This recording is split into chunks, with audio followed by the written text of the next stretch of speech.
दिसंबर 2020। जीवन के शब्द। प्रभु मेरा प्रकाश और मेरा उद्धार है, मुझे किससे डरना चाहिए। मरियाना के जन्म के कुछ समय बाद डॉक्टरों ने हमें बताया कि उसे मस्तिष्क की गंभीर खराबी थी और वह कभी भी चलने या बात करने में सक्षम नहीं होगी। हमें महसूस किया कि ईश्वर हमें उसे वैसे ही प्यार करने के लिए कह रहे थे जैसे वह थी, और खुद को पूरी तरह से सौंप दिया उसे। ये अनुभव ब्राज़ील के एक युवा माँ अल्बा द्वारा साझा किया गया है। वह चली गई। मरियाना 4 साल तक जीवित रही और उसका जीवन हर किसी के लिए प्यार के संदेश की तरह था। हर एक से वह मिली। हमने कभी उसे मम्मी या डैडी शब्द कहते नहीं सुना, लेकिन उसकी चुप्पी में, उसकी आंखों में चमकती रोशनी ने सब कुछ कह दिया। हम उसे अपने पहले कदम उठाने के लिए नहीं सिखा सकते थे, लेकिन उसने हमें प्यार में पहला कदम उठाना सिखाया और खुद को प्यार करने से इनकार किया।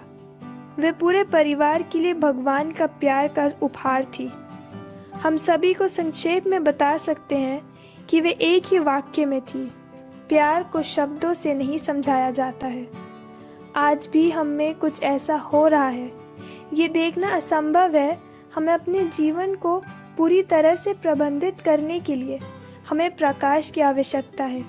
यहाँ तक कि प्रकाश की एक छोटी सी झलक हमें आगे का रास्ता दिखाने के लिए और एक नए जीवन की सुरक्षा की दिशा में आज हम जो कदम उठा सकते हैं। प्रभु मेरा प्रकाश और मेरा उद्धार है, मुझे किससे डरना चाहिए।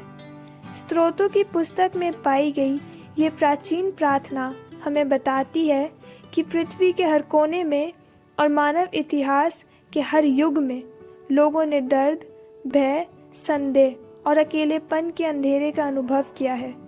कभी कभी परिस्थितियां यहाँ तक कि दुश्मन की तरह लगती हैं, जो भविष्य के लिए अपने सपनों को पूरा करने की साजिश करती है।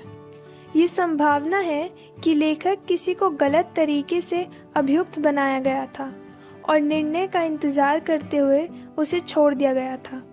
ये व्यक्ति भविष्य के बारे में अनिश्चित है, लेकिन ईश्वर पर निर्भर है।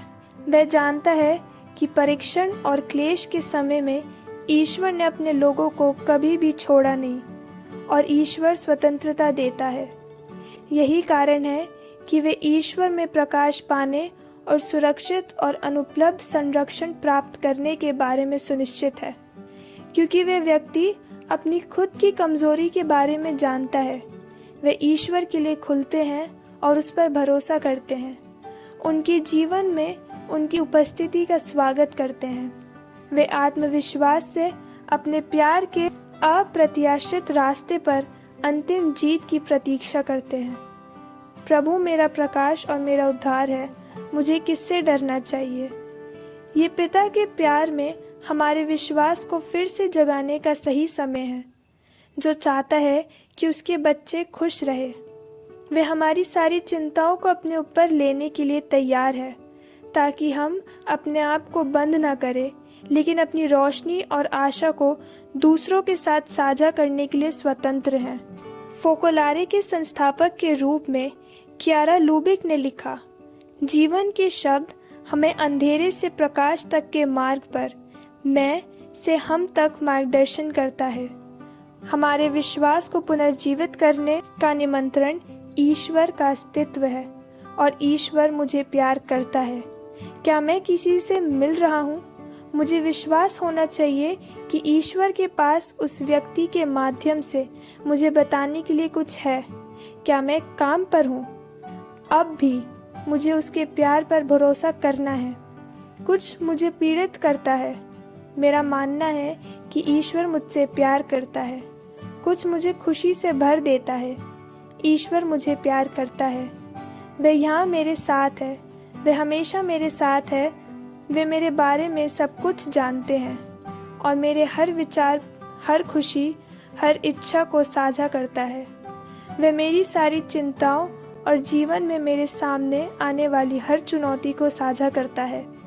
इस विश्वास को कैसे पुनर्जीवित किया जा सकता है? हमारे बीच में उनकी उपस्थिति की मांग करके। उन्होंने वादा किया है कि उनके नाम पर 2 या 2 से अधिक लोग होंगे। आपसी प्रेम का सुसमाचार भावना में जीवन के साथ जीवन जीने वाले अन्य लोगों से मिलते हैं। आइए अपने अनुभवों को साझा करें और हम उसकी उपस्थिति के फल का आनंद लेंगे, जो आनंद, शांति, प्रकाश और साहस है।